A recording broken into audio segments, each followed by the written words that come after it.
الحمد لأهله والصلاة على أهلها أما بعد.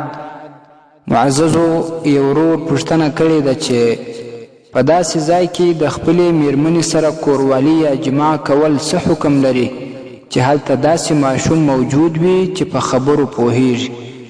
الجواب وبالله التوفیق.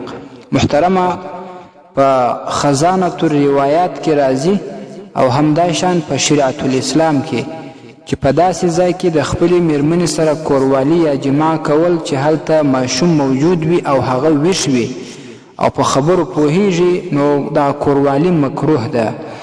او همداشان په مجموعة الروایات کې راځي چې په داسې ځای کې کوروالی کول چې هلته یو حیوان موجود وي او یا یو لیونی کس موجود وي او یا یو څوک بیده وي، نو داسې حالاتو کې کوروالی مکروه ده. او که داسې وي چې خپل ماشوم خپل بچی بیده وي او یا دومره وړوکی وي کوچنی وي چې په خبرو نه پوهیږي، نو هغه بیا پروا نه لري. داسې ماشوم چې په خبرو پوهیږي او هغه ویښ وي نو په دغسې ځای کې کوروالی کول مکروه ده. نفع المفتي والسائل 310 صفحه.